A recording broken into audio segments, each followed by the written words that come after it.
Hello, everyone. Welcome back to PodQuiver. I'm Sarah. And I'm Alex. Today, we are climbing Mount Everest. We're discussing arguably the most influential business book of the 20th century, The 7 Habits of Highly Effective People by Stephen Covey. I have to admit, Alex, I tried to read this book years ago. I stopped at page 20. It felt dense. It felt like a textbook. You are not alone. It is dense. But that's because Covey isn't teaching quick fixes. He is teaching character ethic. Character ethic? As opposed to what? As opposed to personality ethic. Most books today teach you techniques: how to smile, how to shake hands, how to fake confidence. Covey says, that is superficial. If your character is flawed, no technique will save you. So we have to fix the inside first, an inside-out approach. Exactly. And to do that, we need a paradigm shift. Imagine you are in Chicago. I give you a map to find a specific location. You try really hard, you drive fast, you have a positive attitude, but you can't find the location. Why? Am I a bad driver? No. But imagine if I gave you the wrong map. Imagine I gave you a map of New York, but printed Chicago on the top. Oh, then my attitude doesn't matter. If the map is wrong, I will never reach the destination. Precisely. A paradigm is your map of reality. It's how you see the world. Before we change our habits, we must ensure our map is correct. Okay, so let's fix the map. What is the first habit? Habit 1. Be proactive. This sounds simple, but most people misunderstand it. It doesn't just mean taking initiative. It means taking responsibility. Imagine a bottle of soda. If you shake it, it explodes. That is a reactive person. They react to the weather, to traffic, to rude people. Their environment controls them. I am definitely a soda bottle sometimes. If it rains, my day is ruined. A proactive person is like a bottle of water. You shake it, and it stays calm. They carry their own weather. They don't blame circumstances. They say, I am responsible for my own happiness. Look at the word, responsibility. It is response-ability, the ability to choose your response. That is empowering but scary.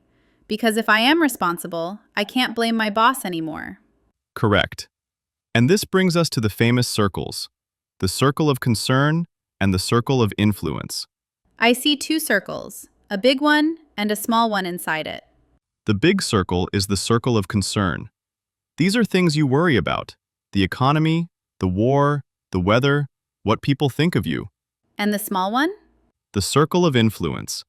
These are things you can actually control: your attitude, your skills, your work ethic, your diet. Proactive people focus purely on the circle of influence. And guess what? By focusing on it, that circle grows. They become more powerful. And reactive people focus on the circle of concern. They complain about the government, the traffic, and their influence shrinks. Exactly. They become victims. So, habit 1 is stop being a victim. Choose your response. That is a tough pill to swallow, but necessary. Let's review the academic vocabulary from this section. First word, paradigm.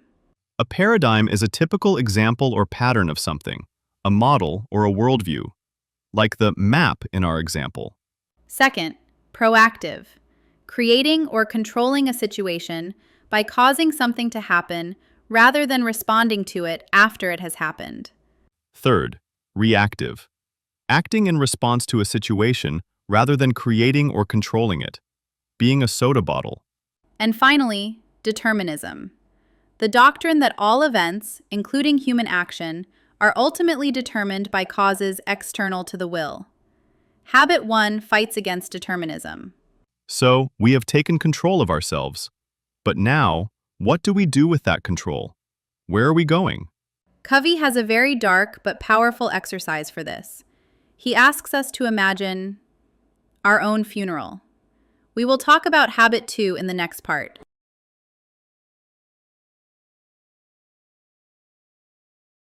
Welcome back. I want you to close your eyes. Imagine you are walking into a funeral parlor. You see flowers. You hear soft music. You see a casket at the front. Okay, this is getting dark, Alex.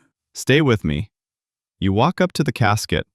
You look inside, and you see yourself. Whoa. Okay, so it's my funeral. Yes, in 3 years. Now imagine 4 people stand up to speak about you. A family member, a friend, a coworker, and someone from your community. What do you want them to say? That is a heavy question. Do I want them to say, Sarah was great at checking email? No. I want them to say I was kind. I was a good listener. I helped people. Exactly. That is habit 2. Begin with the end in mind. You cannot navigate your life if you don't know the destination. Covey says all things are created twice. First, the mental creation, the blueprint. Second, the physical creation, the building. Most people build without a blueprint. They just start laying bricks randomly. Yes. So habit 2 is about writing your personal mission statement. It is your constitution. It defines who you want to be before you act. Okay, so habit 1 is, I am the driver. Habit 2 is, here is the map. What is habit 3? Habit 3. Put first things first. This is where we actually drive the car. It is about time management, but not the way you think. I'm terrible at time management. I'm always busy, but I feel like I get nothing done. That's because you are trapped in the urgency addiction. Look at this matrix. There are 2 factors, urgent and important. Quadrant 1 is urgent and important. A crying baby, a looming deadline, a house on fire. You have to do these. That makes sense. But what about when my phone rings? It feels urgent. That is quadrant 3. Urgent but not important. It's the deception. Most emails, most meetings, other people's problems. We spend half our lives here thinking we are productive. Guilty. I answer emails immediately just to get rid of them. Then there is quadrant 4. Not urgent, not important. Doom scrolling on TikTok. Mindless TV. This is pure waste. Okay, I spend too much time there too. So where should we be? The magic happens in quadrant 2. Not urgent, but important. Give me examples of Q2. Exercise. Reading this book. Planning your week. Building relationships. Nobody is screaming at you to do these things. They are not urgent, but they prevent the crises in the first quarter. Ah, I see. If I exercise, Q2, I won't have a heart attack, Q1. If I study, Q2, I won't panic before the exam, Q1. Exactly. Highly effective people live in Q2. They don't manage time, they manage priorities. Remember the big rocks analogy? If you fill your jar with sand, Q3 and Q4 first, there is no room for the big rocks, Q2. You must put the big rocks in first. That is such a visual lesson. Put the big rocks in first. Schedule the gym before the Netflix. Precisely. Let's review the vocabulary before we move to the social habits. First word, blueprint. A blueprint is a design plan or other technical drawing. In habit 2, your personal mission statement is your life's blueprint. Second, urgent, requiring immediate action or attention. The phone ringing is urgent. Third, important. Of great significance or value. Health and family are important, but rarely urgent. Fourth, delegation, entrusting a task or responsibility to another person. To stay in Q2, you need to delegate Q3 tasks. So, habits 1, 2, and 3 are the private victory. You have mastered yourself. But you don't live on an island. Now we have to deal with other people, and that is where it gets messy. We will talk about win-win and synergy in part 3.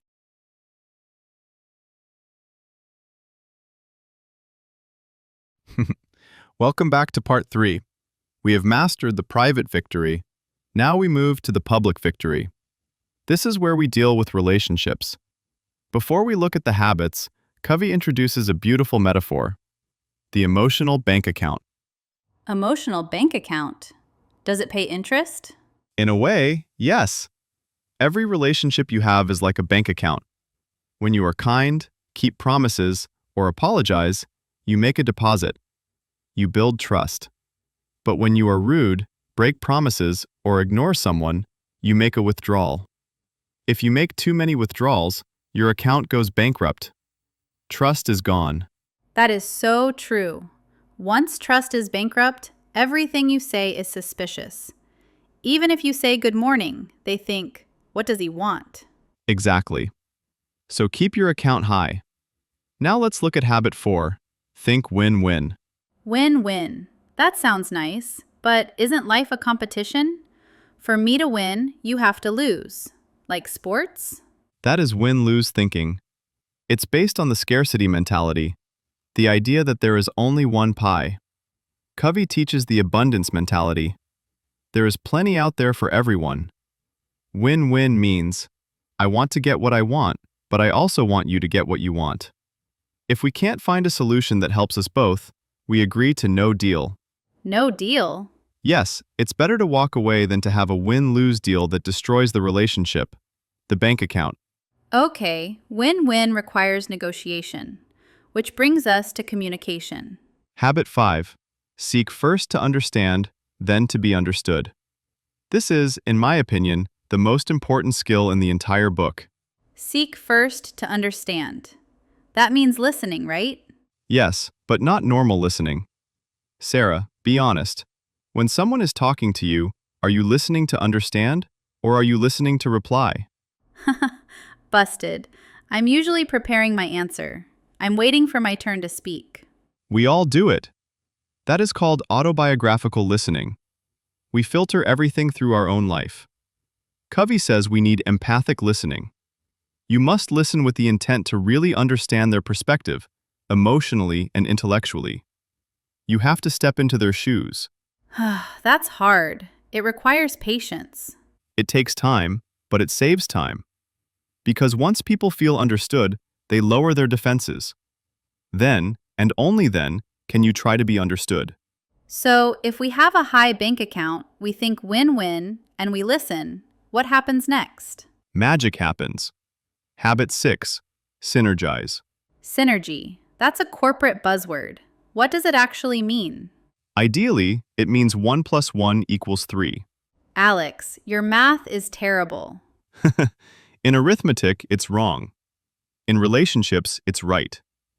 Synergy means the whole is greater than the sum of its parts. Imagine a drummer and a guitarist. Alone, they are good. Together, they create a song that didn't exist before. That is synergy. So it's about valuing differences? Yes. If two people have the exact same opinion, one of them is unnecessary. You need different viewpoints to create a third alternative, a solution better than what either of you thought of alone. I love that. If two people have the same opinion, one is unnecessary. I'm going to use that in my next meeting. Please do. Now let's recap the powerful vocabulary from the public victory. First word, interdependence. Interdependence is the state of being dependent on each other. Life is not solitary, it is interconnected. Second, scarcity. The state of being in short supply. Scarcity mentality is the fear that there isn't enough for everyone. Third, abundance. A very large quantity of something. Abundance mentality believes there is plenty for everyone. And fourth, empathy. The ability to understand and share the feelings of another. Not just hearing words, but feeling emotions. So, we have built a great character and great relationships. But Sarah, what happens if you drive a car forever without stopping for gas? You break down. You burn out. That is why the final habit is so critical. We will talk about sharpening the saw in the finale.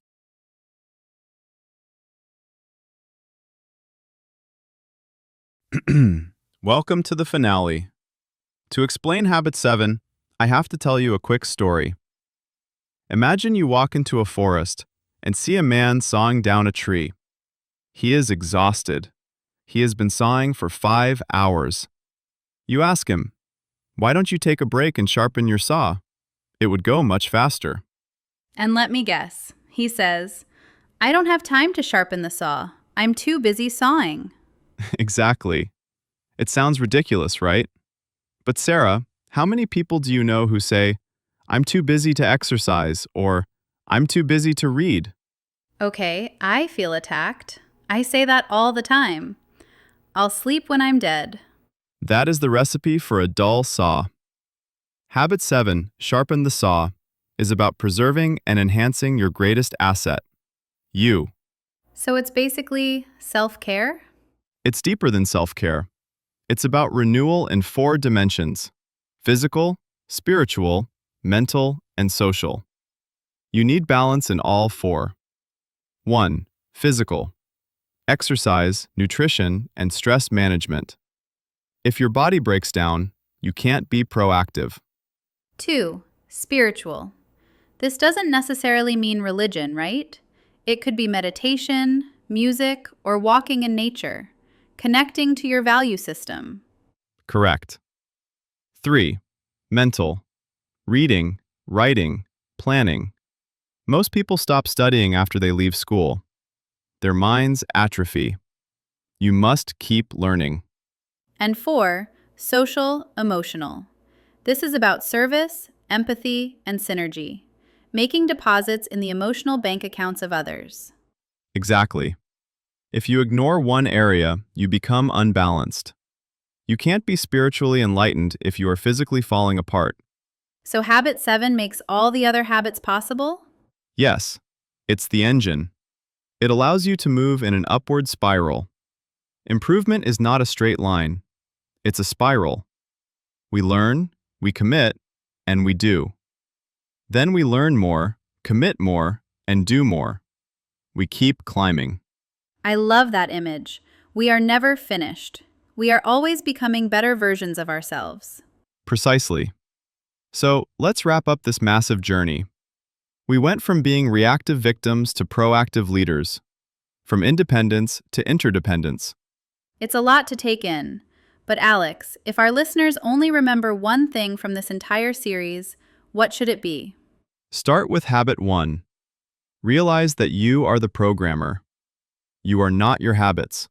You are not your past. You have the freedom to choose. Start there. Beautifully said. Before we go, let's do our final vocabulary review for the series. First word, renewal. Renewal is the act of restoring or replacing something to a fresh condition.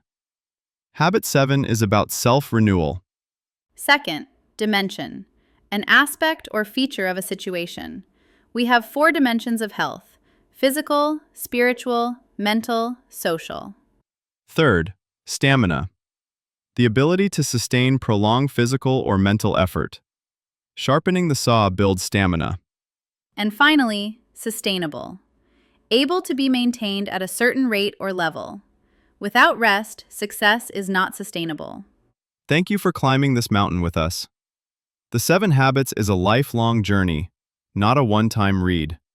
If you enjoyed this summary, please hit that subscribe button. It helps us sharpen our saw. Tell us in the comments, which of the 7 habits do you struggle with the most? Is it proactivity, listening, or maybe habit 7? See you next time.